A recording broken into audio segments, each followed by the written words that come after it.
Mm. Any requests? Any other requests, right? Any Right. other requests? It is now 7 o'clock. Okay. I'm just, give me 1 second.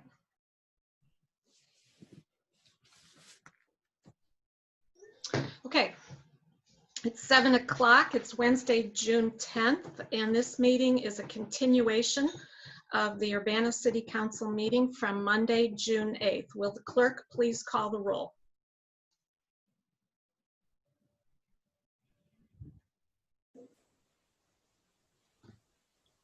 Council members Brown, Here. Holbrook, Here. Percy, Here. Jacobson, Here. Miller, Here. Roberts, Here. Wu, Here. and Marlin. Here. We're picking up with business where business left off last meeting, and that's with the budget presentation coordinated by the Finance HR Department.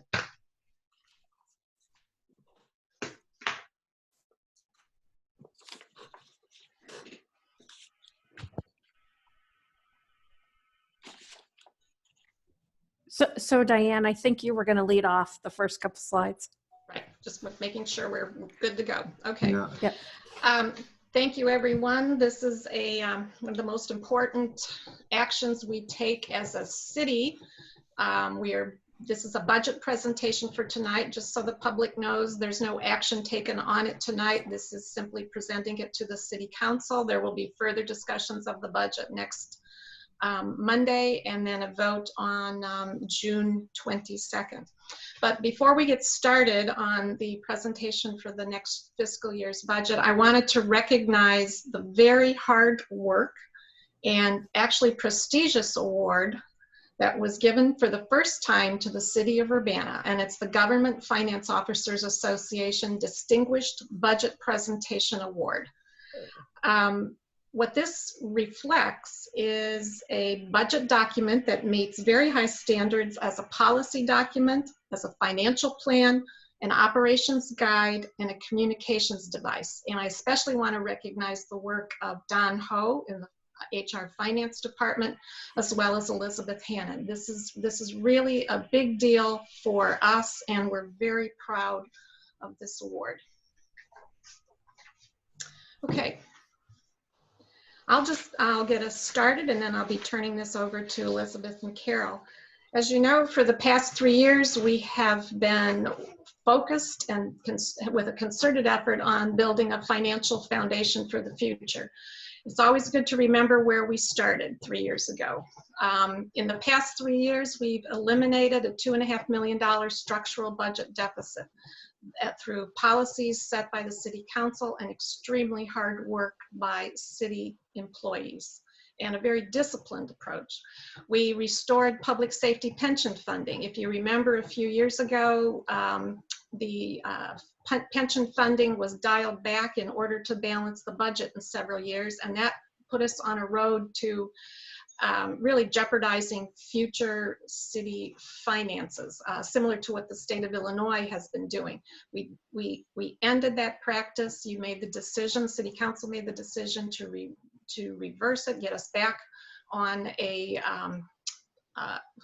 track to adequately fund public safety pensions, and that will take place over a 5-year period. It does mean that we're making larger public safety or pension funding payments over the next few years, but it will prevent us from putting a future city council, future city into a perilous position.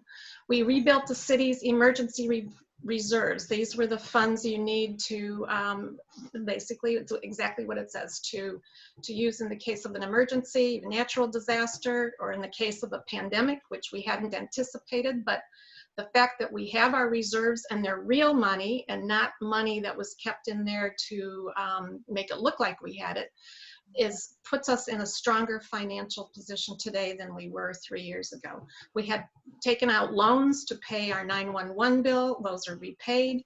We also had a very strategic approach to spending reductions through a very thoughtful process. These were very difficult to do, but we did them, and that helped us get on a firmer financial foundation.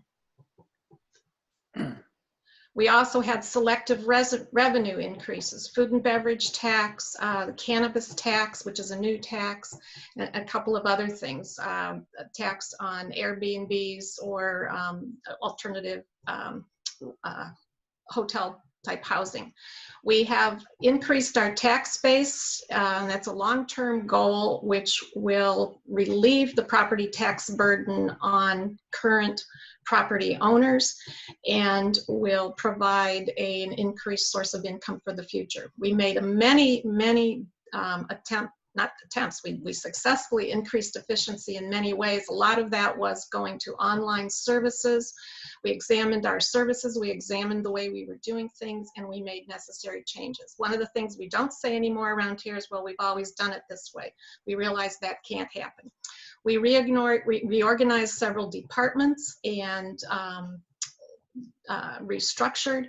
We moved to, one of the most significant things we did was move to a cloud-based financial system, which is much more secure and much more resilient compared to the old system we had. And we're in the process of moving to a cloud-based telephone system. Our landline system in the Urbana City building is over 20 years old. It's not supported. And when the pandemic rolled in, we discovered that it could not support conferencing and the other remote working protocols that we needed to do. So we are upgrading or replacing that telephone system, and it will support much more flexible ways of doing business at the city. And this is just a few of the many changes that have been made over the last 3 years, which put us on a firm financial footing. We also have put a great emphasis on planning for the future, which would be, we are nearing completion on the Stormwater Master Plan. That hadn't been updated since 1980, before computers were actually used at the city.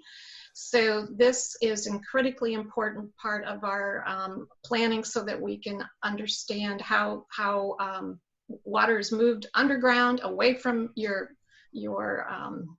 streets and sidewalks and basements, and it was long overdue. We completed a citywide pavement assessment. For the first time, we have a condition assessment of every single street in the city. This was done by our downtown business, APT technology, and it will provide information for planning for future improvements. It'll really provide the basis for our capital improvement plans in the future. The City Facilities Master Plan Programming Needs Assessment is nearing completion, and this actually, with the pandemic coming in, this couldn't have come at a better time, I guess, because it will allow us to make decisions about the city building and our facilities that will reflect the necessity to be much more resilient in the case of things like a pandemic. So that is nearing completion as well. Those 3 documents will be the foundation for our ability to determine how we're going to spend capital resources, what we do first, what our most important needs are. The comprehensive plan process is officially getting away under July 1st, although the groundwork is being laid now. The last time this was done was in 2005, so really the work on our current comp plan was done in the early 2000s, almost 20 years ago. Well, a lot has changed in 20 years, and we anticipate that this comp plan, we don't anticipate, we know that this comp plan is going to be much more comprehensive, if you will, than our last one. We want a blueprint for how we want our city not only to grow and look in the future, but everything that goes into quality of life and assessing our priorities, and then proceeding from there. So it will be an umbrella plan that we can refer to in terms of planning our activities for the future. So that's just a few of the major components that have gone into getting us to where we are today. And then this budget is going to reflect that and more. So I'll turn this over to Elizabeth. So just a few key takeaways, things that I want you to remember about this budget before we really dive into it. First of all, the budget does maintain current services to residents. Second, and I know you're all aware of this, but the COVID pandemic was happening during the time that we were developing the budget, and that changed our financial landscape dramatically. So because of that, in the next year, we're really relying on that strong foundation that the mayor talked about to weather this current situation where we're seeing some dramatic revenue shortfalls. If we had not done all that work over the past 3 years, I really don't like to think about where we would be now. It would have probably required a very immediate and drastic response. At this point, we're not able to fully assess the impact because nobody knows how long this is going to go on or when we're really going to begin to see a recovery. So we are planning to return in late summer or fall, probably August or September, to kind of reassess the financial situation. And so we may be making mid-year budget adjustments at that point, depending on what we're seeing. So in terms of the economic and financial outlook, we'll start with some general statements. First of all, the University of Illinois is the anchor for our local economy. There's no doubt about that, but that's also one of the reasons why moving to online instruction has had such a big impact on us. The healthcare sector is one of our biggest employers with about 9,600 employees in the county. But education, healthcare, and government together are really kind of the heart of our local economy. So turning to some more specifics. You might have all noticed in the news on Monday that the National Bureau of Economic Research officially now says we have been in a recession since February. We've been talking about that for a year or two, that it's coming. I think it was accelerated definitely by the pandemic, but we're there at this point. The University of Illinois publishes a flash index, and that gives a big picture view of what's happening with the state economy. That index actually shows that the state economy is contracting rather than growing. There was a very sharp drop between March and April. In terms of property values for the 2019 levy, which was just extended, our property values grew by 2.3%, which is not bad, especially considering our history over the past 5 to 10 years. Our current unemployment rate in the Champaign-Urbana area is 10.9%. And typically, we have relatively low unemployment rates because, again, we're anchored by the university. That is the highest rate I recall seeing in the 30 years that I've lived in this community, 30 plus years. Again, the city has very little debt. We'll have less than $3 million in outstanding debt at the end of the next fiscal year. That gives us some flexibility going forward in terms of being able to finance things like capital improvements. So I want to review a few revenue adjustments that were an important part of the budget. And these were actually made during the last fiscal year. So the council approved a local cannabis tax of 3%, and that will be effective in July. That should generate on an annual basis about $225,000. It'll be less in fiscal year 21 just because there's going to be a lag time of about 3 months between the time as the tax is collected and when we'll receive it. We increased the food and beverage tax by 0.5% to 2%, which should generate about $400,000 annually. Somewhat less in fiscal year 21, probably because it's going to take time for business to build back up. And even at this point, restaurants aren't fully open. They're pretty limited in what they can do. Also, we expanded the base for the hotel motel tax to capture revenue from Airbnb and other what we call facilitators. They had not been required to pay that in the past, and that should increase our revenues by about $50,000 annually. So at this point, I'm going to turn it over to Carol to do the next few slides. So we every year when we do this presentation, we talk about the fact that economic development is really the key to our long-term revenue growth, and that's why the efforts that we're about to really start in earnest on the comprehensive plan are so important. We had 84 commercial building permits in this past year with a value of $94 million, which is pretty good. And we've been so pleased that even with the onset of the pandemic that some of our major projects have moved forward, most notably 200 South Vine, which is the 42 townhome units that are just north of the city building. And it's the first new residential construction downtown in 13 years, and the foundations are being put in as we speak. The Gather project is under construction and is rising nicely, at least on the northern part of the lot at the moment, and that's going to be 232 residential units and 31 extended stay hotel rooms and some accessory retail space. And then there's also the 1007 West University Avenue project that is on the old Nero's Gyros site, and that's going to be 76 units with first floor retail. And we've gotten some feedback from the development community that there's still a strong interest in residential construction, which is what we're seeing, but the hardest hit sectors have been retail and hotel. The next slide, please. So I'll cover some of the— May I interrupt, Carol? I would add the $15 million redevelopment agreement for the Landmark Hotel. Yes. That wasn't on my slide. I know. Well, I'm glad you interrupted me then.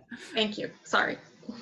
So I'll highlight some of the new spending that you'll see that's in the budget. So we have we've added $72,000 in recurring costs for a deputy fire chief and a part-time inspector in the fire department.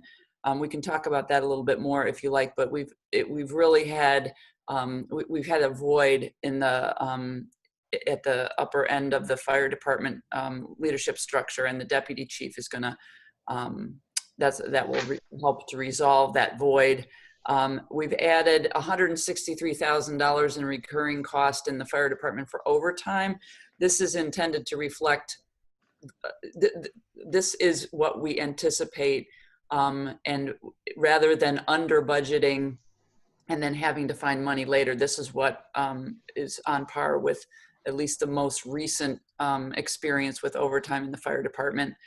There's a one-time addition of $59,000 to assist with getting a couple of part-time people to help with police records expungement. As we may have told you in the past, we have a mandate now to expunge juvenile cases and cannabis-related expungements, and that really has gone, that requirement has resulted in thousands of expungements that are required, and that's beyond our normal capacity to handle. And then there's some technology projects that have resulted in some recurring costs of $28,000 and then a one-time cost of $41,000. They're all related to increasing the security of the network, because there is an increasing number of I forget what do they call that when they hold your website hostage? when there's just been incursions in many cities, and so we're trying to be responsible about getting ahead of that a little bit better. Ransomware. Thank you. Ransomware. Yes. Thank you. We're also adding a one-time cost of $46,000 and then a recurring cost of $11,500 to move in the direction of license plate recognition software for parking enforcement. This is to add greater efficiency towards parking enforcement and move in that direction. We've set aside, as you know, we were doing a class and comp study, and so we've set aside a relatively modest amount of money at $25,000 for the highest priority salary adjustments. So the really biggest disparities that come out of that study. It's certainly not going to resolve all of the disconnects that study will show us, but it'll allow us to take an important few first steps. And then we've also set aside $10,000 for wellness initiatives to be recommended by the benefits committee. And then a few other needs to point out. As you know, I believe we've talked about this in the past. We need to replace the existing ARMS, the records management system for police, and that is still somewhat in flux. And so we will come back with a budget amendment when we have a better sense of what that will cost. And there's a collaborative agreement with the partner agencies in the existing ARMS system, and we'll have to bring that intergovernmental agreement back to you. And as the mayor mentioned, we'll also be replacing our old phone system with a hosted system, as distinct from having on-site equipment. And right now we're getting pricing from various vendors, but that is something that we're looking forward to, because it'll give us more flexibility when it comes to handling the phones. It'll give us centralized numbers. And for the first time, all of the buildings that are all of the city buildings, so the city building, the Public Works building, fire station number 2 and number 3, and the LRC will all be on a single phone system. And then the capital improvement plan, we presented this last week, and we will be back next week with the ordinance for you all to consider. There's priority projects there that we discussed last week. And also just want to remind folks that in addition to these projects that are going to be receiving funding in FY 2021, which is Ray Street, Farallon Avenue, the western end of Windsor Road, and Smith Road in Savannah Green, should you agree with our priorities, we will also be doing the construction in FY 2021 with carryover funding of the Lincoln and Springfield project, and then phase 2 of the Nevada series street lighting replacement projects. So, and as we mentioned last week, this incorporates all the recommendations of these master plans, like the facilities master plan. We still have to incorporate the recommendations of the pavement condition assessment, which we plan to present to you sometime in the future after we've been able to, really dovetail the existing CIP and what we've learned through that very detailed analysis. And then we'll be back to you, as I said, on June 15th. I believe Don has the con now. Yeah, I'm gonna make a little segue to Don. So, as you might imagine, trying to budget in the midst of a pandemic where our revenues were dropping quickly was a little bit challenging. We did miss an error that made its way into the budget book when we were adding new expenditures. Some of the expenditures that were already in the budget were overwritten. And so that has an impact on the general fund budget and also on the IT fund, actually. But in the general fund, our expenditures will actually be about 500,000 higher. So that affects the bottom line and also how we analyze recurring expenditures and fund balance. So I just want you to know that the slides that Don is going to show you now are updated to reflect those changes. And also when you get the budget ordinance, you'll see those changes listed with all of the revisions as we normally list revisions for you. Nice. All right, thank you, Elizabeth. So what we're seeing here is total revenues of all funds in the city's budget. So total revenues for all funds in fiscal year 21 is $45.3 million, which is $5.3 million less than fiscal year 20. And 69%, you can see here, 69% of the city's revenues are in the general fund, which is a little about $33.7 million. So before COVID-19, we had a steady growth of revenues, as you can see here from fiscal year 18 to fiscal year 20. But because of COVID, we're expecting about $2.9 million decrease in general fund revenues in fiscal year 21. And then we have expenditures in all funds. I just want to point out here that expenditures is higher than normal in fiscal year 20 because mostly because we had a lot of capital spending in fiscal year 20, and also some of that is encumbrances. And total expenditures for all funds in fiscal year 21 is $47.2 million. And 60% of that is for personnel.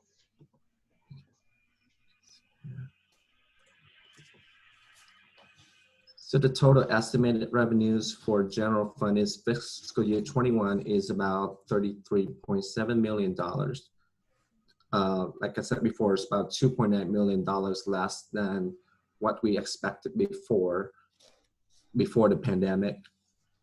So you can see here, sales tax and use tax revenue are still the largest piece of the pie, and it's about 30% of general fund revenues. And income tax is about 11%. And these three combined account for 41% of general fund revenues. And these three were also the ones that got affected heavily by the pandemic. Property tax is 13%, and it's actually not affected much by COVID because there's usually a delay if property values drop. Usually there's a delay for that.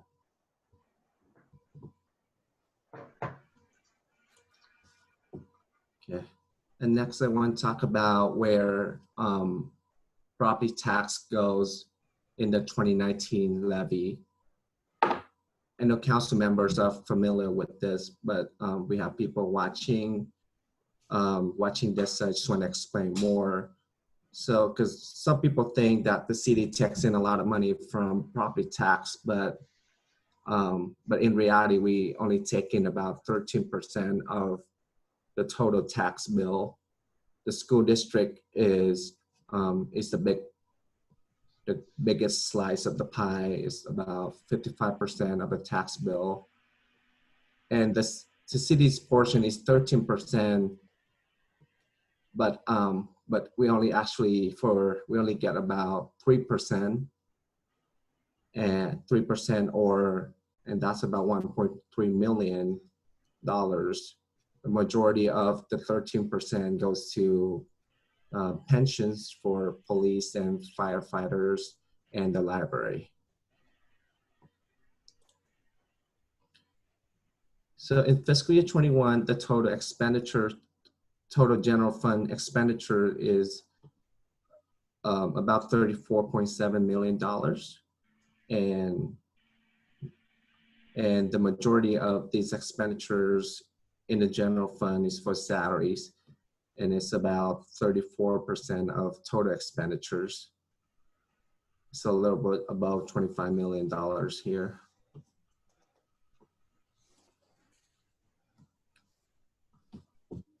So fiscal year 21, recurring revenue is about 2.2 million above recurring expenditures. Recurring expenditures is right now about 94% of recurring revenues, and our current policy is that recurring expenditure is not more than 98% of recurring revenue. So we're doing pretty good. When we estimated the amount for recurring revenue, we assumed that it will be a quick recovery after the pandemic. So this year we have a decline of $2.9 million, but we expect that amount will go back to the original level after this year, after fiscal year 21.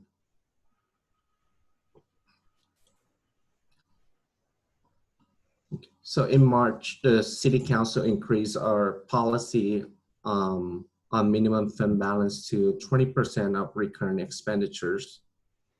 Sufficient fund balance is very important to have because of unexpected events such as the pandemic that we have experienced so far. So fund balance will decrease by $800,000, and we will be at 19.6% by the end of fiscal year 21. So we're about 0.4% short of our current policy. Finance staff will continue to monitor general fund balance, and then like Elizabeth said, when we return in late summer or fall to discuss our reassessment of the COVID-19 impact on the budget, we will also take another look at fund balance and discuss a strategy to rebuild reserves to achieve that 20% level. Now we'll turn this over to Elizabeth.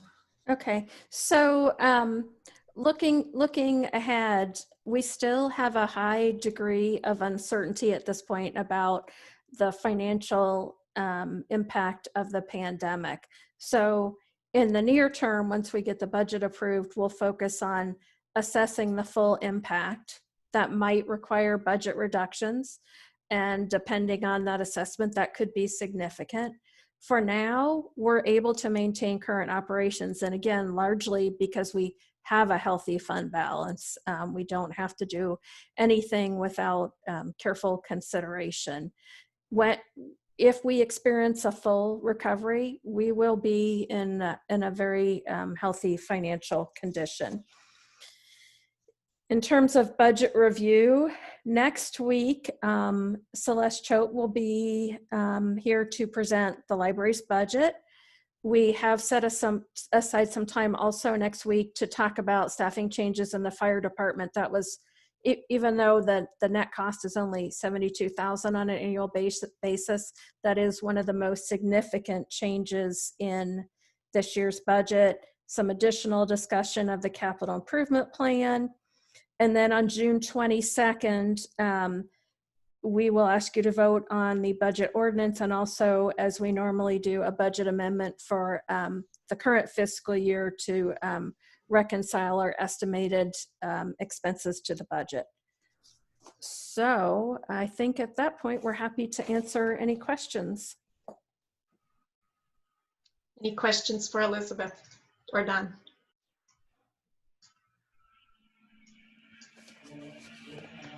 Mary Alice? Yeah, so I was looking at the police budget, and there is mention that the police budget had increased almost $2 million from fiscal year 19 actually spent. And just based on the back of the envelope calculations, it looks like 65% has to do with personnel and pensions. Mm-hmm. And then another large percentage for the VERF. Is that correct? So I don't have those numbers in front of me. I wasn't able to log on to the network tonight, but I did do some research on that. So yeah, most of that is driven by pension funding. So I think the comparison that you're referring to was made between the FY19 actual and the FY20 budget. So part of it is always that we often don't spend 100% of the budget. So normally I would compare budget to budget or actual to actual. That's not what we're comparing here. But in that time period, there was one very unusual thing that happened, which is in fiscal year 19, a substantial portion of our property tax revenues was delayed and actually not received until fiscal year 20. And a large part of that is for pensions.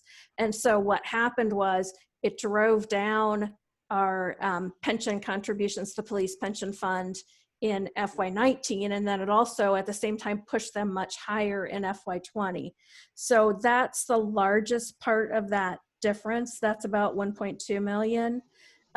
Most of the rest was in personnel expenses, and I didn't look at every single line item, but appeared to be kind of the normal sort of things you would see, in terms of fluctuations.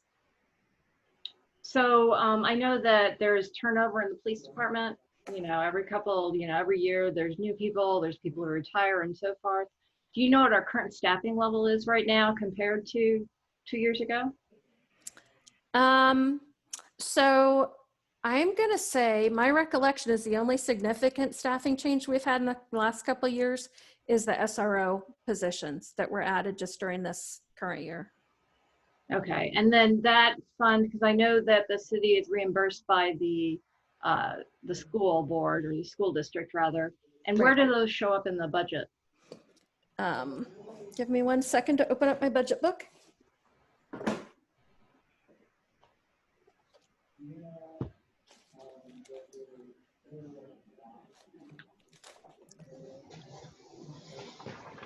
So if you look on page 73 in the budget book, there's a summary of the police department budget there. Right. And you can see that the last program listed there is the school resource officers. So there's a partial year in FY20 and then a full year in FY21. And then if you flip back further through the police department budget on page 79, there's the detail of that budget with line items. Right, but is that the cost is the city bearing the cost of $262,000 this year, or is that something that's reimbursed by the school district? Oh, we're being reimbursed by the school district, not exactly for that amount. There were some things that were negotiated in the agreement in terms of, one-time costs and how they would pay for that over time. But yes, in general terms, they're paying for that. Okay, thank you. Eric, and then Sharice. Sure, got to unmute. When did we hire a statistician in the police department? Is that reflected in this increase that we're talking about, or did that precede it? I would have to check that for you, and I will do that tomorrow, but it's been a couple of years at least. I don't think it's impacting the difference between FY19 and 20. Sharice, you had a question? Yes. I know that this is a census year, and I was wondering if or at all, if the census would have any bearing on the budget based on returns, so on and so forth. So it will ultimately have an impact on the budget, but it's not going to happen quickly enough to affect this budget. So there's a considerable lag time between when they collect the data and process it and then provide that to the state and when they adjust the per capita allocation. So I don't expect to see that happen in the FY21 budget. I would expect to see it in the FY22 budget. And we have consistently built that into our financial forecast.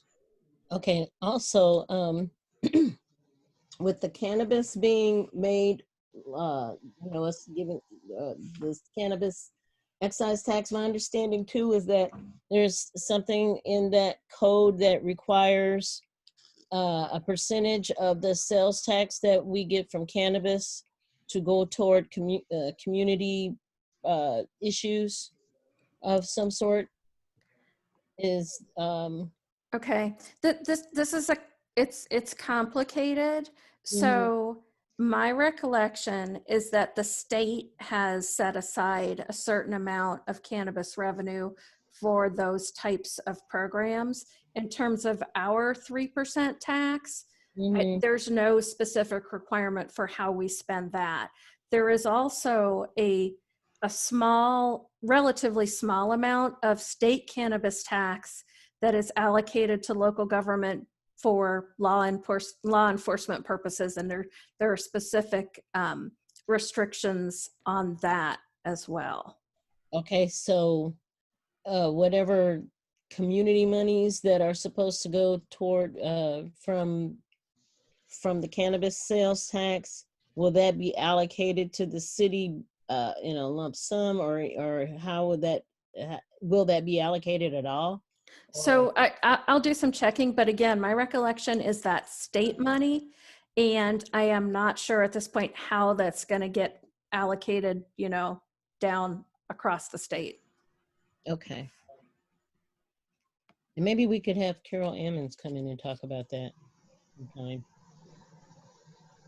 if at all possible. Jared, Bill had his hand up before I did. oh, Bill, go ahead. Okay. Bill Brown. Yeah, I have a few questions on the, so back to the police staffing. The extra 2 resource officers, we used to pay for half of one on our own, right? Correct. And so that was just part of the 47 police patrol.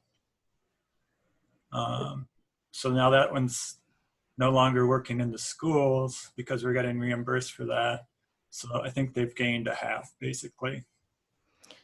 So my recollection, and I don't think we have anybody from police on tonight, is that basically what happened was half of an officer assigned to the investigations team was allocated to that purpose. And I don't remember at what time that started.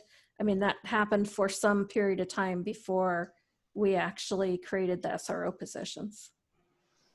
Oh, okay, and that's gone from 11 to 10.6 or something. So maybe that is part of it.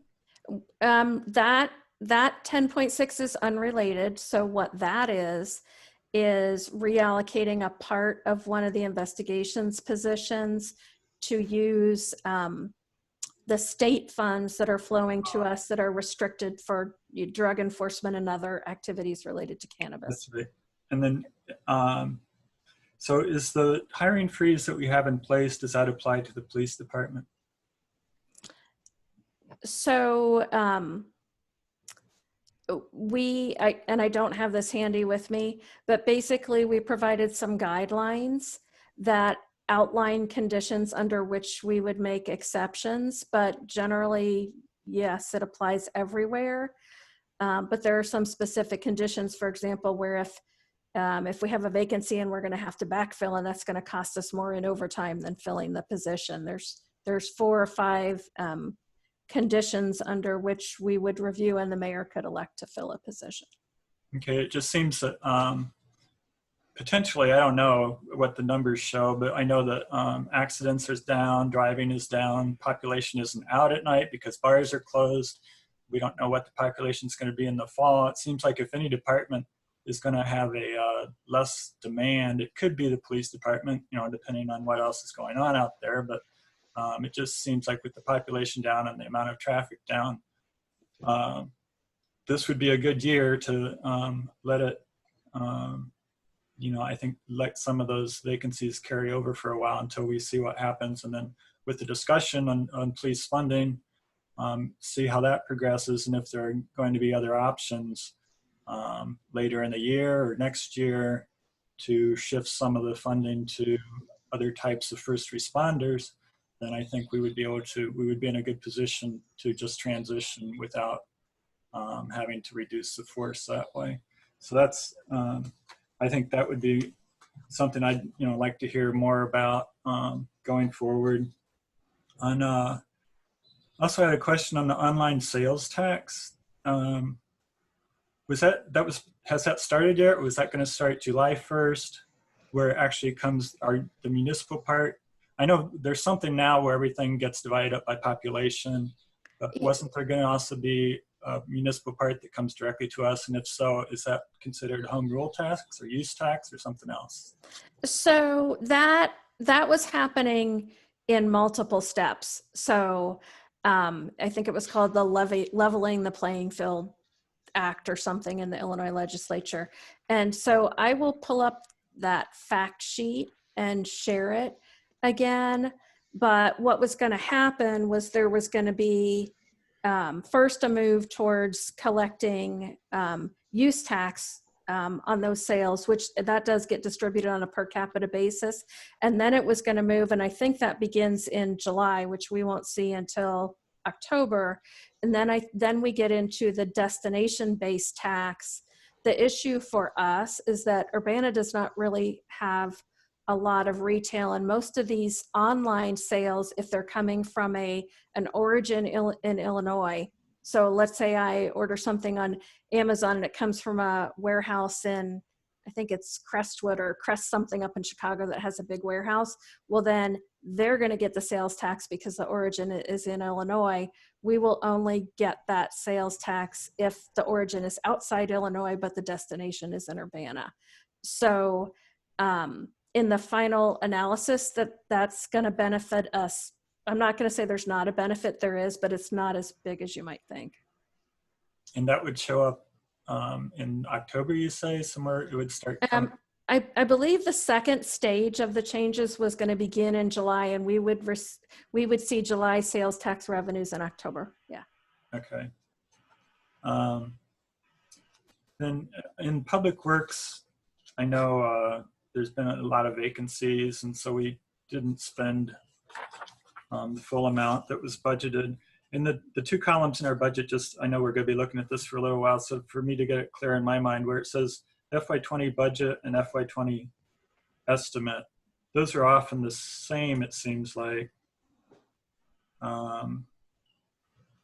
But it seems obvious in some cases, like the Public Works, some of the engineering positions where we won't be spending.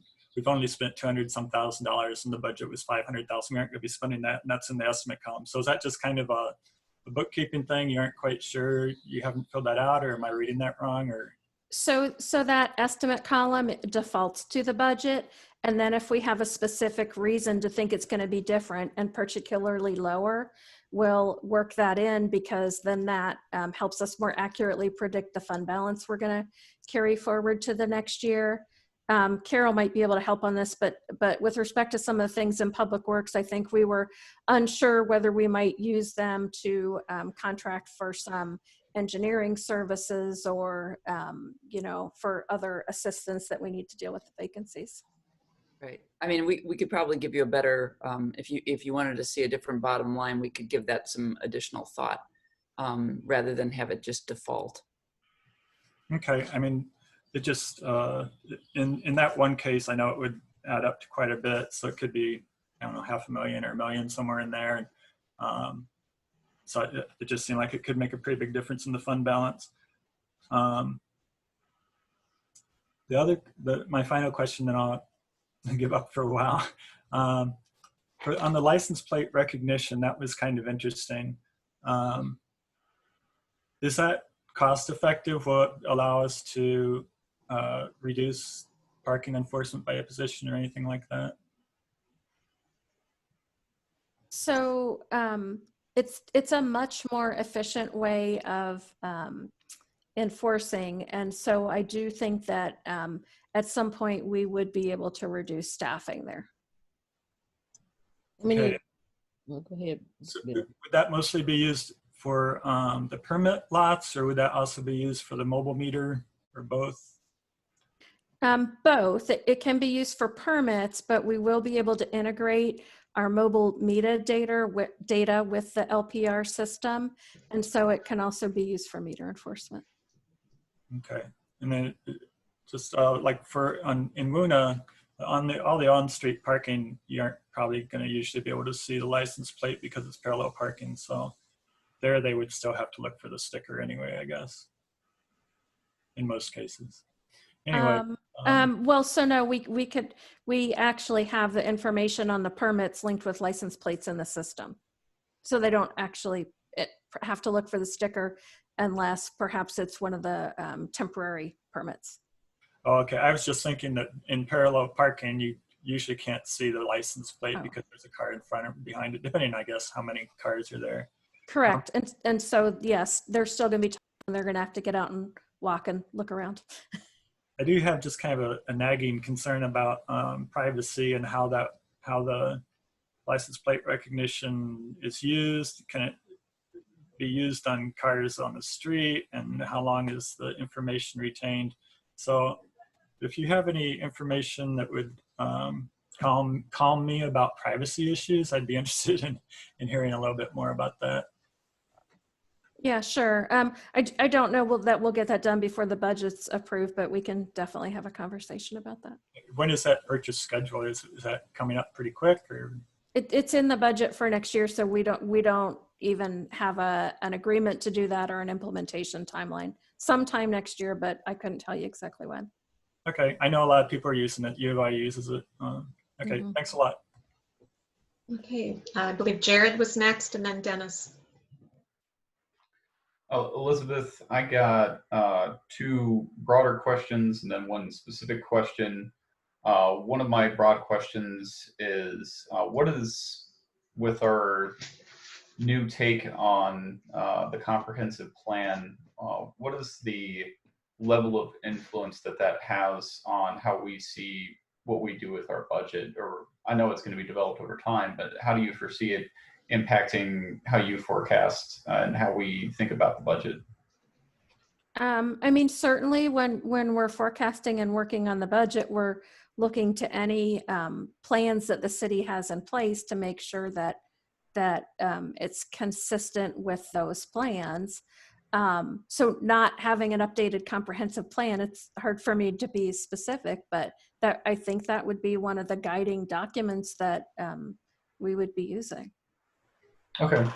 I'm just asking because I know hopefully in the not too distant future, council is going to be, looking at, as Bill mentioned, funding alternative sources of public safety other than the police department. And I feel like if we're walking down down that path and we start really exploring that is going to have to become a big part of our comprehensive plan. I mean, I know it'll entail all of those parts, and I was just curious as to, when we think about that, what the influence was in the budget. So that's why I was asking.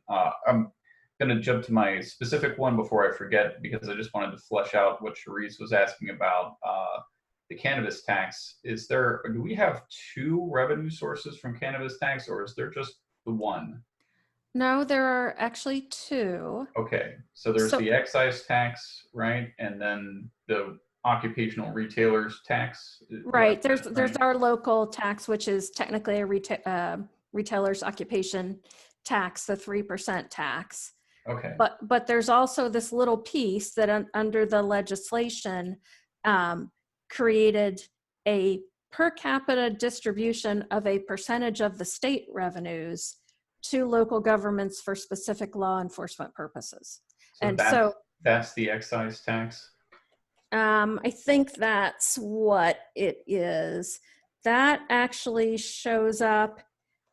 So all of our funds for police that have restricted purposes show up in a fund in the budget called the Police Special Fund. And each one of them has a separate program so that we can track that. Yeah, I saw that in there. Yeah, so that any cannabis tax revenue in that fund, that's what that is. So that comes from the state, not from anything we're collecting. Right. It's a piece. I want to say it's some small fraction of a percentage of all the state's cannabis tax revenue that goes into a pot and then gets divvied up based on population. Well, doesn't the state collect our 3% anyway and dish it back out to us later? Yes, they will do that, just like they collect our state and home rule sales tax revenue. Okay, so this is revenue that doesn't come from our 3%, or maybe it just gets all from the pool and they dish it back out to us in our 3% and in this other percent? No. This is not part of our 3%. We should get all of our 3% less a small percentage, I believe, that they're going to keep as a collection or processing fee, whatever you want to call it. This is completely separate. Okay. I looked through our ordinances relating to what we passed on our tax, and I couldn't find anything about the excise tax coming back from the state other than it like being peripherally mentioned. But do you have information on that available to you that you can share with us? Yeah, so you wouldn't have seen anything because it's not our tax. It's a state tax. It's a distribution from the state, and we didn't have to approve anything to receive that. But I can tell you we're expecting that will be about $36,000 next year. And related to Bill's earlier question, that's right now we have that paying for a portion of an officer position in investigations. So I'm not sure what else you. I'm interested in seeing what those rules are about how it gets spent. Yeah, sure. I can look that up. That's what I'm interested in seeing. Yeah, I'll find that. Okay, I'll save my other one because I know Dennis had a couple. Thanks. Dennis. Yes. My question was really about equipment purchases in the fire department. I know that recently we've purchased a really large hook and ladder truck. Are we paying that for that over time? What's the expenditure disbursement on that in our budget? And is there any other large equipment that we expect to see up in the near future? So as you probably know, the fire department has some of the most expensive pieces of equipment in our budget. So that ladder truck that you saw was purchased at a cost of, and this is a little rough, about 1.25 million, I'm going to say. That's just kind of the going rate for that kind of equipment. We also have one engine in this year's budget and one in next year's budget. And an order was placed for those. They were purchased together because we were able to save some money by doing that. And I think the total for those two engines will be a little bit over $1 million. I know that the fire department has the option to customize its equipment, and we've seen that happen. A couple of years ago, there was another, I don't know if it was a pumper truck or the hose truck or whatever it would be called, was purchased, and it had special carrying storage units on the front bumper and a couple other things that we did. It seems like we're coming up to right now with a period where like several different major vehicles are going to be replaced, and I was sort of wondering about the timing and how we could afford that. So I'm going to say we can afford that because we've planned for it in the vehicle and equipment replacement fund. That's why we do that, why we set aside money annually to replace vehicles in the future, so that we don't get to a point where we have a piece of equipment that's reached the end of its life and we're unable to replace it. I know we do that, and I was wondering if part of the expense is going to be through a short-term loan or other kind of financing. So no, we don't intend to borrow money to do that. In fact, you might recall in last year's budget process, we had a conversation about VERF funding, and we determined that we did not want to use any debt financing. And so I think it was in the winter, I don't remember, maybe February last year, after we looked at the financial forecast, we brought back a new policy which allowed us to do that without using any debt. And so no, we do not have any plan to issue debt for equipment at this time. Okay, well, that sounds pretty healthy. Okay, thank you for the answer. Bill. Sorry. Bless you. Bill.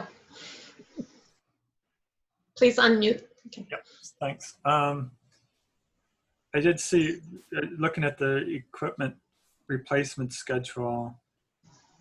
Schedule for a canine unit. Is that a new dog? I would have to look at that. Canine squad with EQ. Oh, no, that's not a dog, that's a vehicle. So the police vehicle for the canine is specially equipped for that purpose. Do we have a new dog? I thought our dog didn't work out and you got fired. I think we don't have anybody from police on here, but that might be a better question for them to answer. I do think there's a plan that we would normally have a canine, and therefore we probably need a vehicle that's equipped for that. Whether we have one at the moment, I don't recall. I think I'd be interested in reconsidering that, because now with marijuana legal, seems like there's probably less use for that. I'd be interested in how often it's used and how much time somebody spends, training with the dog. I know they say it's good for tracking. I don't know if it's a particularly good tracking dog. There are private people out there that have good tracking dogs. So I'd be interested in exploring that a little bit to see if it's really necessary. Sure, I can pass that along. Thank you. Any other questions? Mary Alice? So I'm sorry to belabor the point, Elizabeth. I know that you've gone into some detail on the state collection of cannabis tax, but the 3% cannabis tax that our local government put in, do those funds go into the general fund or are they set aside? In the general fund. So there's that money is not earmarked for anything.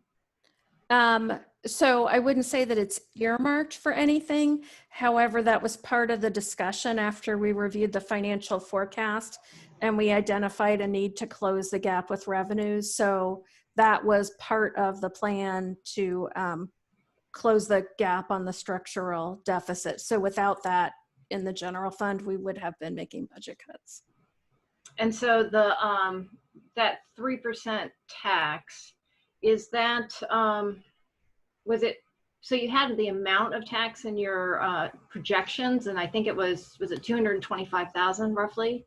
225,000 is the annual amount. This year it will be less, just because we won't get a full 12 months. But does that include both the state and the local, or is it just the local?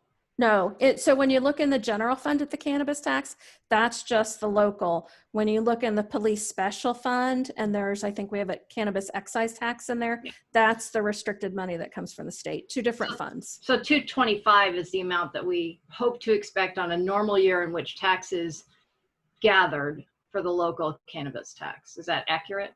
Correct. Okay. My second question had to do with the half position in planning department that we talked about at the beginning of the last fiscal year. There were some concerns about the timing of stuff coming from Plan Commission. And I wanted to know, A, did we ever fill that position? B, has it been rolled into this budget? And C, where do we stand?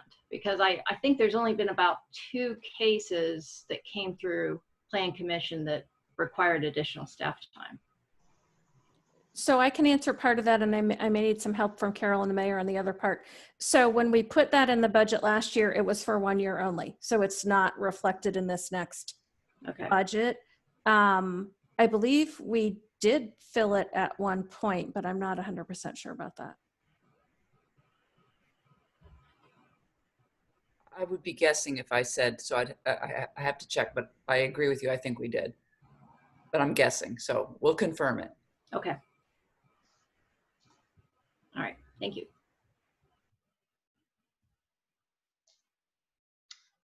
Jared? The other general question that I had, Elizabeth, and I know you kind of alluded to this earlier, are we expecting that what has happened from this, because we have so much delay on some of these things, to not come back to us until later on in the year when we'll have to probably take a harder look at what the impact of the pandemic was on our finances? It seems like relative to what we were expecting to hear, not a lot has changed in the budget projections and what we're going to be voting on coming up soon. So I'm just curious what we can expect in the coming months. So I truly don't know how this is going to play out. You know, if we see a fairly quick recovery, my recommendation would probably be, if we're starting to see a recovery, let's just kind of fill that gap with fund balance and then start to build that up later rather than have to make drastic cuts. But until we update that forecast information, I'm reluctant to be very specific. But I think I have said that we may have to make additional budget cuts mid-year, depending on what that looks like. Okay, thanks. Just trying to keep that all in context of our police discussions as we move forward with those. Eric? Yeah, I appreciate the uncertainty. One of the big things that I think we don't know and may not know until late in the summer is, for example, how many international students will come to the university, which is typically a large fraction of the student body, but not only because of the pandemic, but also because of how screwed up, frankly, our foreign policy is and how unwelcoming the United States has become. We may take a hit there. So anyway, I just want to say, Elizabeth, that and Diane and Carol, that I appreciate the kind of the wild cards that you have been dealt in this situation.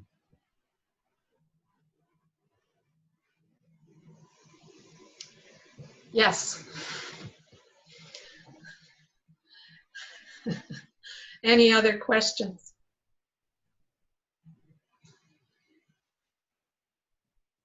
Okay, well, again, a reminder, we'll continue the budget discussion next Monday with the library and more on the capital improvement plan. And then the vote is scheduled for June 22nd, 2 weeks from tonight.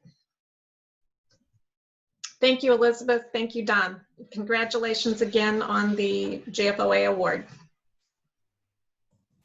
Thank you. Next item we have to go to is unfinished business. There is none. We've done the reports from the standing committee on Monday. Reports from any special committees. Officer, staff. Carol, did you want to talk about the public meeting tomorrow night? Sure. There's a meeting from 4 to 6. It's on Zoom. The information is on the city's website.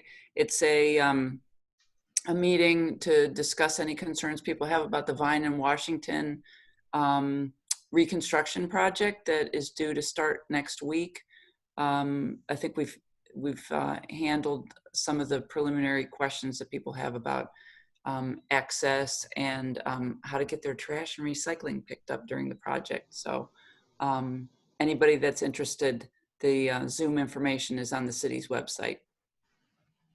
Thank you. Under new business, first are a couple of ordinances, both related to emergency orders that I signed and related to the COVID. I'll talk about them both. The first is Emergency Order 2004. That's the one that allowed for flexibility in outdoor dining and drinking spaces in the city of Urbana. And within the space of about a week, city staff, it was all hands on deck, and we developed policies and plans which allowed a number of restaurants and bars to set up outdoor seating areas, and it's really made a tremendous difference all over downtown and around town. So it reflected the governor's emergency order, and I appreciate all the work that people went to it. to get this accomplished. The second one was more recently, and that's the Emergency Order 2005, which allowed for the sale of cocktails to go. And again, that reflected what came down from the state. We don't have an ordinance to go, and there's no emergency order related to live music, but I do want to remind and thank staff who also put together the plan to allow for live music on weeknights and weekends. So first item of business is ordinance number 2020-06-032, ratification of emergency order 2004, which is temporary suspension of certain city of Urbana ordinances to allow for operation of outdoor dining and drinking spaces. Is there a motion? I move approval. Is that Eric? And I'll Eric. second that. Moved by Eric, seconded by Mary Alice. Any discussion? Mary Alice. The only piece of discussion I have is that I think that this process is working really nicely. Originally, when we were talking about the emergency ordinance, we were talking about, when can the mayor make one and what is the responsibility of city council. So I really like the process of us being able to see exactly what's happening for us to basically ratify it. So I just want to say that I think this process is working nicely. Well, I thank the council for putting that forward, and also, it provides an historical document, and we're keeping track of as much of the record of this experience as we possibly can, and I think it's going to be a very important part of the city's history going forward. So thank you for your suggestion on that. Any other discussion? All right. Will the clerk please call the roll? Council members Brown, Yes. Colebrook, Yes. Percy, Yes. Jacobson, Yes. Miller, Yes. Roberts, Yes. Wu. Yes. That motion passes. Second emergency, or the second item is ordinance number 2020-06-033, ratification of the emergency order 2005, which provides for sale of cocktails to go. Is there a motion? I'll make that motion that we pass that ordinance. Okay, moved by Dennis, second. I'll second. Seconded by Eric. Any discussion? Can I get some clarification on that? For some reason I can't find that, or was there paperwork on that? It was included in the packet online. It came out a little later than your paper packet. Okay. This is a provision for Class A and R licenses to provide essentially what it says, cocktails to go. The state guidelines specify the types of containers allowed, how they had to be packaged, how it had to be transported, but it was in response to consumers and businesses' requests for this. Well, is this an ordinance that could at all, I know during the liquor license we were talking about if we had the little peddling thing or something, would somebody be able to, if they had to bring their own wine, would they be, if they didn't finish it, would they be able to take it back with them? No, this isn't related to the. That's not related. that. I was wondering if the wording at all could ever be transferred or something like that. It's possible. These all are COVID related, so they're emergency orders, and they're essentially temporary until these orders are lifted. So we'd have to make them permanent. What we're finding though is a lot of the innovations that are coming out of this COVID pandemic period are things we may want to keep permanently in our city, and that goes for some of the changes in our temporary changes in our planning, or our city code, our zoning code, and that sort of thing. So that's the other thing about this whole experience, is that it forced innovation and creativity, in a compressed amount of time, and there may be very well a whole lot of things we want to keep once the pandemic is over.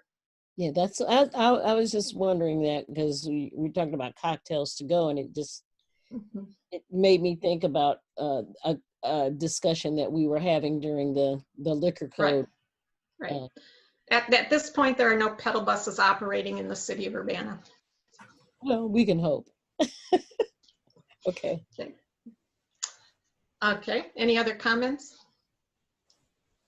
All right, moved by Dennis, seconded by, whoops, Eric. Eric. Will the clerk please call the roll? Council members Brown, Yes. Holbrook, Yes. Percy, Yes. Jacobson, Yes. Miller, Yes. Roberts, Yes. Wu. Yes. That motion passes. Next up are mayoral staff appointments. The list is in your packet. Did want to make a couple of notes here. One is compared to last year, several positions, if you've been around the council for a while, you've noticed that this list has been gradually shrinking, which was one of my goals. Several of the positions that used to be annual appointments have been moved into civil service, which is really a more appropriate place for them to be. That includes the Sustainability and Resilience Officer, that's Scott Tess, in Public Works, 2 positions in Human Resource and Finance, the Administrative Services Manager, and the Financial Services Manager.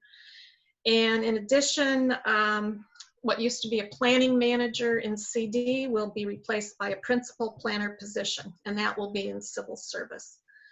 There were several positions are vacant. There are 2 division chiefs in the fire department will be vacant as of June 30th, and those will be promoted from within, and recruitment is underway. And those positions should be appointed no later than July. We continue to search for a public works director, and we're reviewing the status of the economic development manager position. And those activities for those positions are going to be managed by the current staff.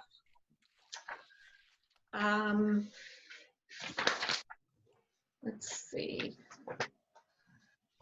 There's a familiar name appearing on the list after a hiatus of a few years, and I wanted to highlight that, and that is the appointment of Phyllis Clark as city clerk to fill out the remainder of Charlie Smythe's term. For those who don't know Phyllis, Miss Clark, served as the Urbana City Clerk for 24 years. She graduated from the first Leadership Enhancement and Development session through Government Affairs at the University of Illinois. She's a Master Municipal Clerk, served as a mentor for newly elected and appointed clerks in District 6, and she presented sessions on parliamentary procedure, duties of the clerk as it relates to home rule and non-home rule communities. Ms. Clark has worked with the Illinois Municipal League as a clerk representative on the Legislative Committee, served as District 6 Director of the Municipal Clerks of Illinois. She also served as President of the Central Illinois Municipal Clerks Organization and President of the Municipal Clerks of Illinois. She was a governor's appointee to serve on the Institute Training Committee, where she served as Secretary, Treasurer, and President of the ITC. And in that capacity, her responsibilities included developing seminars, providing updated legislative information that could have an adverse impact on municipalities, and she developed educational programs for the municipal clerks of Illinois. And these programs help people meet the requirements for designation as either a certified or master municipal clerk. So Phyllis offered to fill this position, and I gratefully accepted. So I'm pleased to add her name to the list of appointees. And we have to also mention that she is an incredible cook and does great catering at city Christmas parties. Those would be holiday parties, and yes, we've missed those, so it'll be nice. She is not committing to that at this point. We'll let her go on that one, perhaps. Also on this list is the city's FOIA officer, and that's going to be filled by Kurt Borman, who's the assistant city attorney. So is there a motion for approval? I'd like to consider that we don't consider this list as an omnibus list and remove at least one of these appointments for separate consideration. And that would be Police Chief Brian Seraphin. Is that a motion? That's a motion. Okay. I'll second that.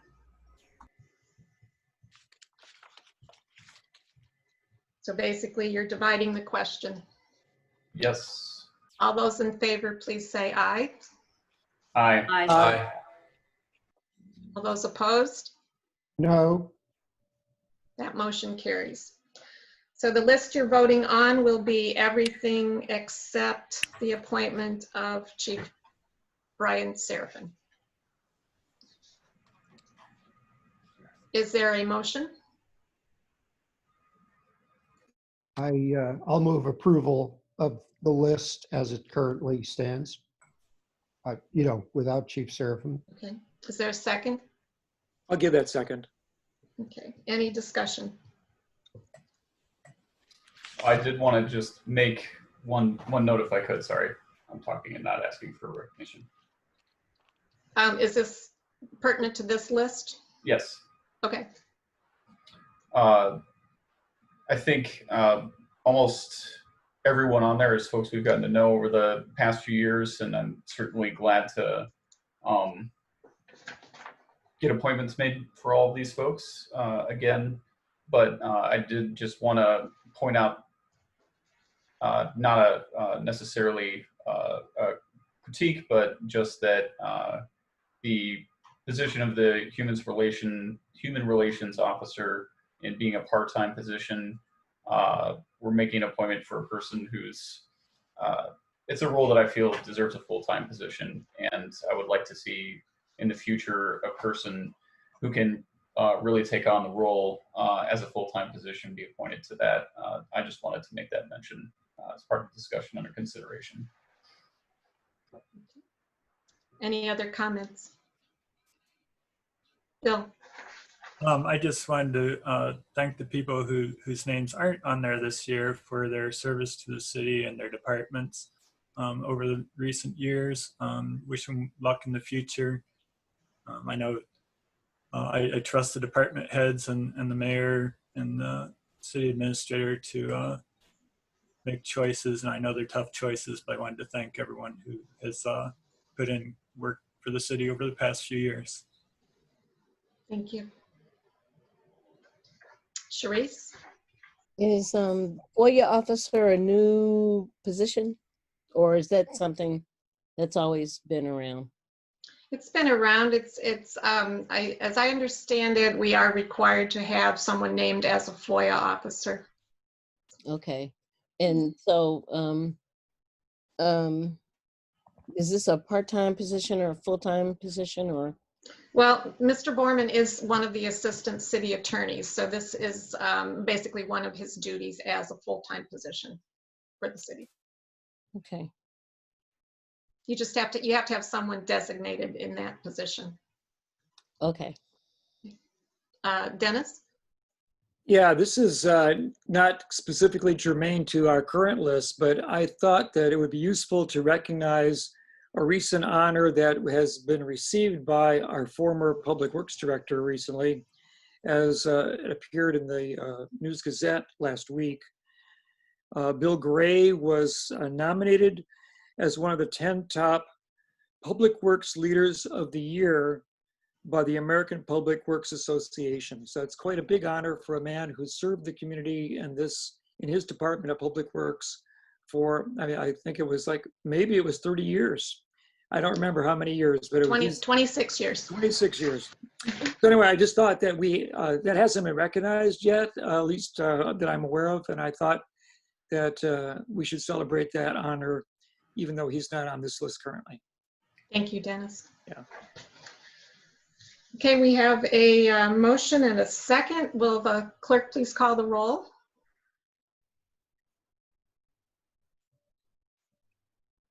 Council members Brown, Yes. Albrook, Yes. Percy, Yes. Wilson, Yes. Miller, Yes. Roberts, Yes. Wu. Yes. That motion passes. And I would ask you to consider the appointment for Police Chief Bryant Seraphin. Is there a motion and a second to get that on the floor? Bill Colbrook? Yeah, thank you, ma'am. I just wanted to state for the record that I'm going to recuse myself from regarding the merits of this approval because of my perceived conflict of interest. Okay. So I guess I'll take the position of placing Chief Seraphin's name into nomination as future chief for this coming year. A second. Moved by Dennis, seconded by Sharice. Is there discussion? Jerry? Before I talk about some of the reasons why I have the decision that I made, I just wanted to let council know, because we're in a particular time, and unfortunately with technology being the way that it is, someone shared with me on the other screen that I'm looking over here, a protest that is happening outside of the city building right now. And there are, looks like about 40 or 50 people who have blocked the road in front of the city building, who are protesting the very appointment we are considering tonight. So I just wanted council to know that that's going on, if you guys were not aware that that is going on, because we're not there to actually hear it or see it happening, being at home. Just in sum, I know that this is obviously a controversial decision and a controversial time, and I understand the reasons why folks are going to make the decisions that they're going to make. And, you know, if it is the will of the council to bring Chief Seraphin forward for another year to be continued, and just for any of the public who are listening, if you're not aware, the mayor does have the power to remove an appointment if the mayor deems it necessary, and the appointee to be unfit for what's in the best interest of the municipal government and the governing body. So please understand that just because if council does pass this vote and Seraphin is in for a year, that doesn't necessarily mean that he's guaranteed to be in for a year. So I just want public to be aware of that as well. So anyway, everybody has their reasons that they're going to be doing that. So I thought I would just state mine, and that, you know, I feel like Chief Seraphin has not risen to the occasion in this time. We haven't heard responses that I feel like have been appropriate to the nature of what's gone on, both in our police department and in the larger world. And I can't see how, without hearing the words from his mouth in public about how he is going to address these things going forward, that at this time it would be appropriate to move forward with him. If it is the will of the council, though, I will of course work with Chief Seraphin to do whatever it is that we can do to get the ball rolling in the right direction. I'd like to hear what other council members have to say on the issue as well. That's all for now. Thanks. Sharice? Yes, I just wanted to say I had the opportunity to watch some of the community coalition meeting this afternoon, and Bryant spoke very plainly about his willingness and readiness to work with all community organizations regarding what we're facing right now after George Floyd, and also regarding Aaliyah Lewis. But I do think that he may be a bit reticent as far as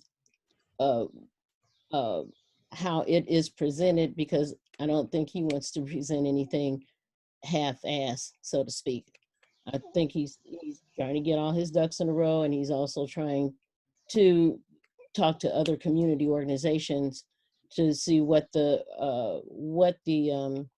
this is what I kind of got from watching this today, uh, finding the way forward. But he's willing to participate in whatever needs to be done in doing that.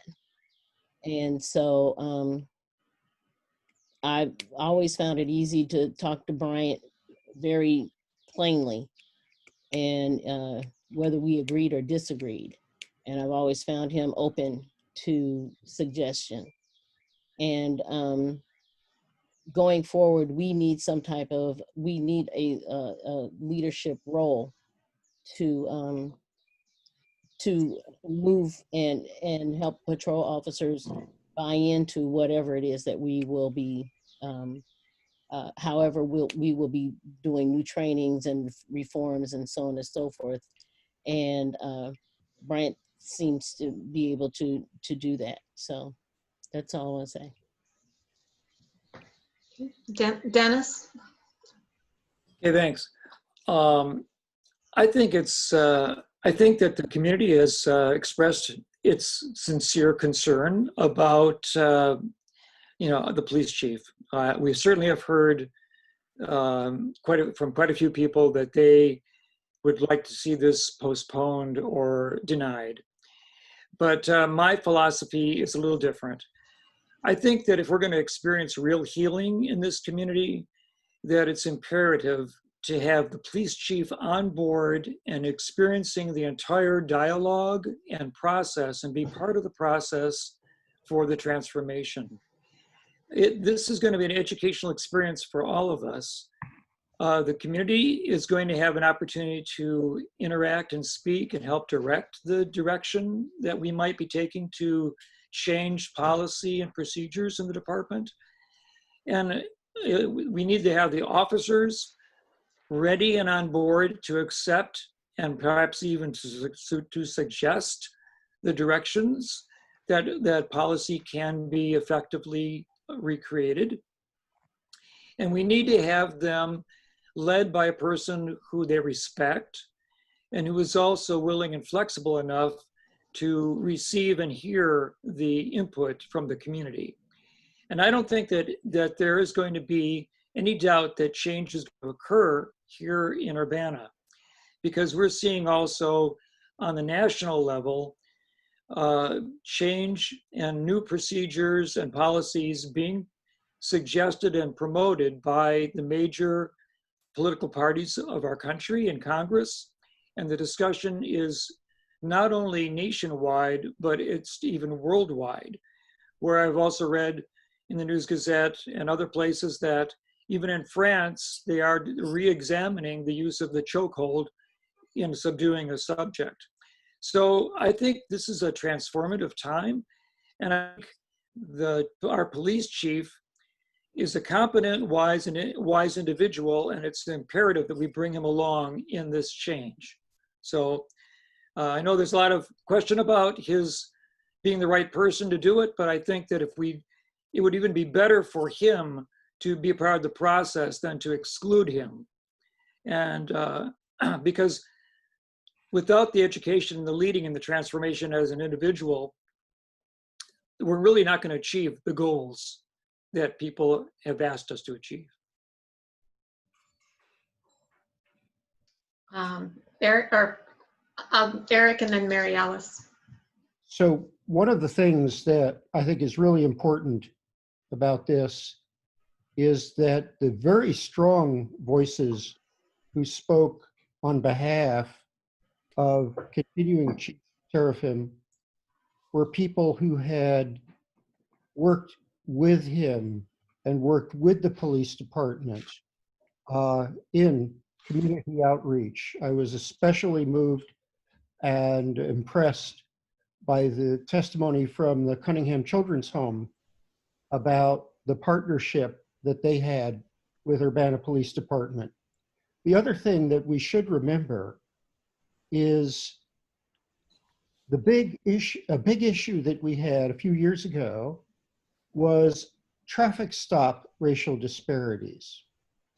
And those actually, in case nobody has noticed it, have gone away.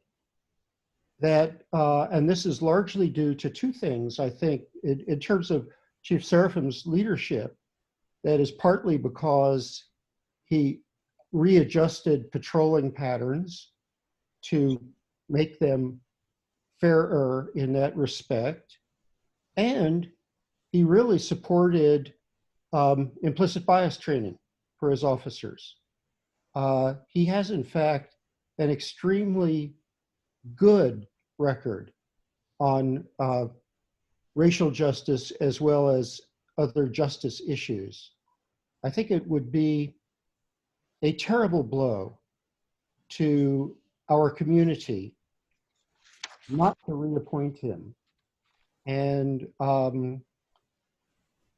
so I will certainly vote to support his reappointment. Any other comments? Mary Alice? So I had an opportunity to really think about this. So I just wanted to kind of throw out some thoughts in my consideration of the reappointment at this time.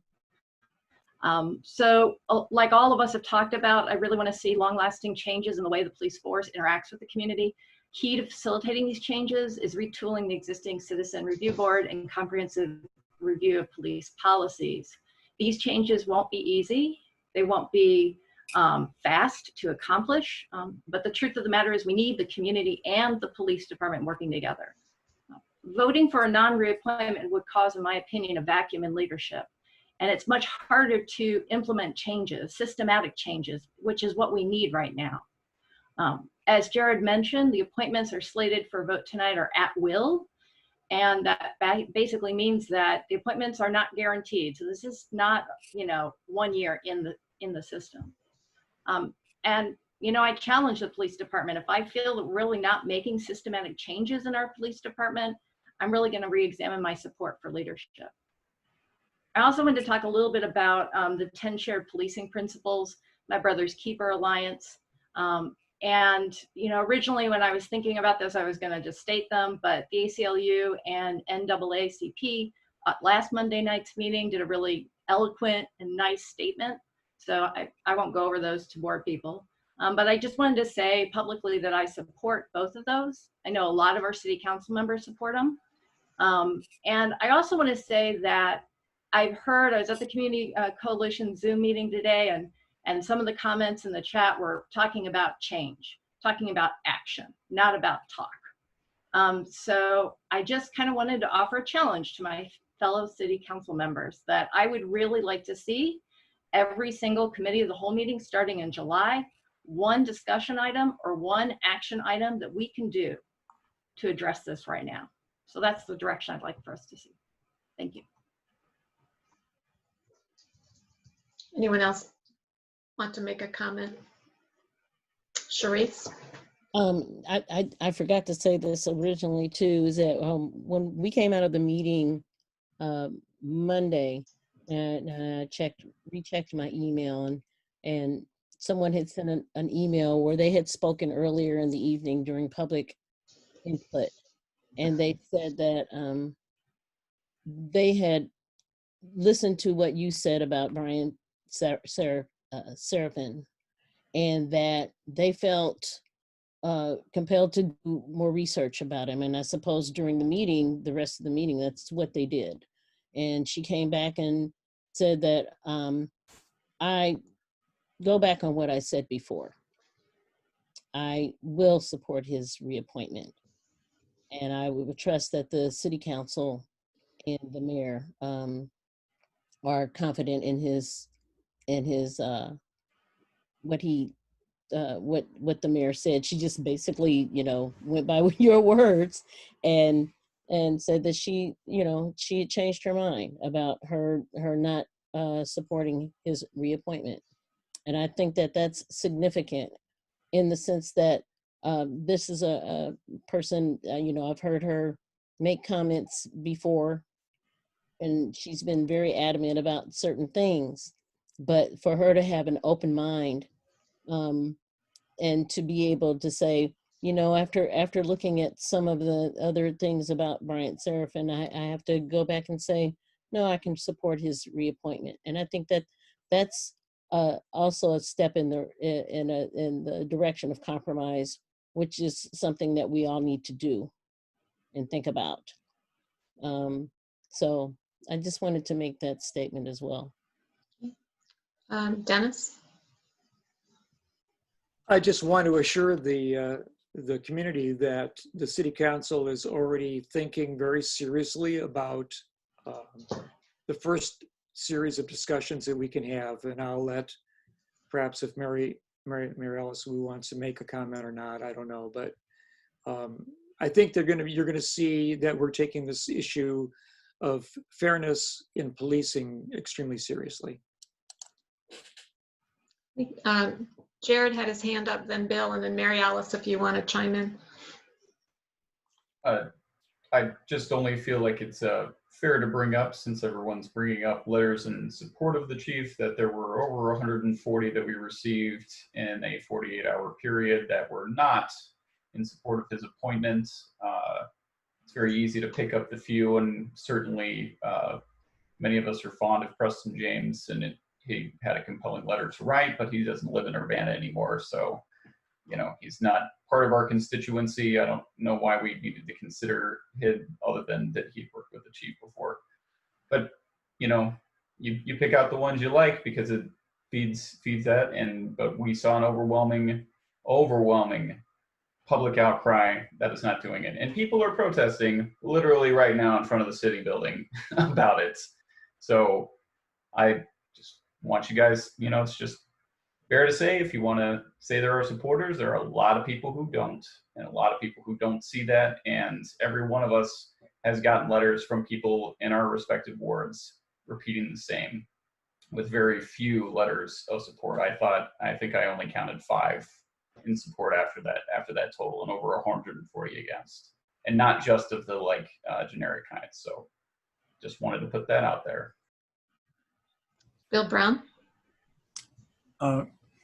Yeah, I know there was a lot of organized opposition to the reappointment. And I think the thing people objected to most was his presentation of the case at council about a month ago, I guess it was. I think clearly it's shocking to a lot of people to see the force that police use when they're making an arrest. And most of us, I think, believe that could have been done a lot better. And I think a lot of the community members, if not all, would like there to be less force used in situations like that. So I understand that concern. His job was actually to evaluate the policies and to see if the policies were followed. These were policies that he inherited and has been working with for the last couple of years since he's been acting chief and chief. He seems willing to, he definitely is willing to take a look at those and make changes. He's talked about that. He's willing to take some extra steps in reevaluating the CPRB. The Use of Force Committee has been accepting and of the third-party review. So I've always had a good relationship with him. He's been easily approachable. He's talked to me after council meetings, before council meetings, on important policing issues like the disparity in traffic stops and how that occurs and how it can be reduced. So I feel confident in reappointing him. I understand people's concerns. I will say that letters don't tell the whole story. It's a lot harder now with the COVID to actually go out and talk to people. One of my main places where I would see people is the farmer's market, and I've only been once, and it's hard to talk through the mask. Half the time you don't even recognize people because their hair is long and they got a mask now. There aren't as many people there. So it's harder to randomly run into people. But I do go out for a walk almost every night and talk to people in the neighborhood. And there's still some social connections that I use to get trusted opinions from people who have lived in the community a long time. And I value those a lot more than I value 10 letters that were sent through a form that have factual errors and you can tell they didn't watch the videos. I know a lot of people did and they have valid concerns, but a lot of people didn't. So I'll just make that clear. So I'm going to be voting yes. Thanks. Any other comments? Okay, we have a motion and a second on the floor. Will the clerk please call the roll? Council members Brown, Yes. Percy, Percy, Unmute, please. Yes. Jacobson, Yes. Miller, No. Roberts, Yes. Wu. Yes. That motion passes.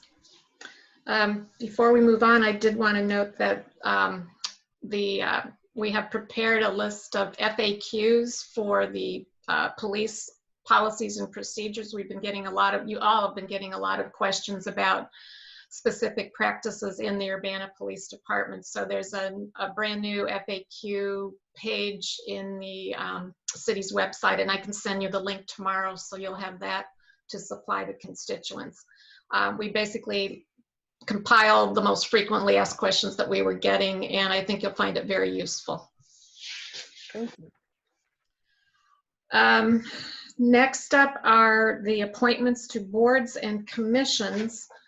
And we have a list, and I'm going to read them out. In general, I would like to give a sincere thank you to the residents who volunteer to serve on our, I think, 25 or 26 different boards and commissions. We have to keep about 165 seats filled with volunteers, so it's a continuous process. But these are the people who advise the city council, who put in tremendous amount of work for everything from the Sustainability Commission to the Bicycle and Pedestrian Commission, the Plan Commission. I mean, it's the city really wouldn't function like it does without the service of the volunteers of our boards and commissions.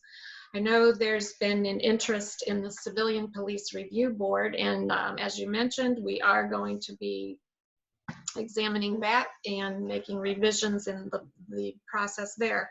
But my nominee to the CPRB tonight is Patrice Pelmore. She's a long-term resident of Urbana. She works as a claims specialist with the Social Security Administration, and she's a home interventionist with the Family Advocacy in Champaign County. She has served on both the Champaign and the Urbana Human Relations Commission. She has experience working with many different groups, and in her application, one of the things she said is she wants to give a voice to those who feel that they don't have one. She's a licensed social worker, a certified sexual assault crisis interventionist, and she has a graduate certificate in public administration, and she's looking forward to service on this board, and I'm very proud to place her name in nomination. Coming up for reappointment is the Bill Brown to the Bicycle and Pedestrian Advisory Commission. We have a city council member serving on BPAC, and Bill is it. Also to BPAC is Cynthia Hoyle and Kara Dudek. To the Community Development Commission is Abdul Hakim Salam. To the Plan Commission is Dustin Allred. And also to the Plan Commission is Jen Yu. Property Maintenance Code Board of Appeals, David Seiler. Tree Commission, Marshall Belleville. Zoning Board of Appeals, Matt Cho, Nancy Uckman, and Harvey Welch. Is there a motion for approval? Again, I'll make the motion that we approve these appointments for boards and commissions made by the mayor. I'm going to second it because I don't think Bill Brown can second his own motion. He's going to approve himself, actually. Maybe not. Thank you. Maybe I should divide the question and vote no on myself. Not gone. All right. Is there any discussion?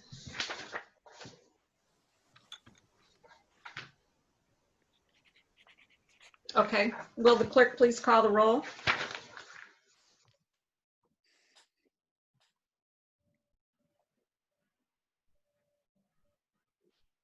Council members Brown, Yes. Holbrook, Yes. Percy, Yes. Jacobson, Yes. Miller, Yes. Roberts, Yes. Woo. Yes. That motion passes. I need to confirm that we do not need to go into closed session. Is that correct?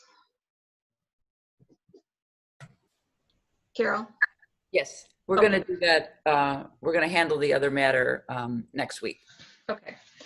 Well, that takes care of the business before us tonight, and with no further business, this meeting is adjourned. Thank you. Thank you. Okay. Good night, everybody.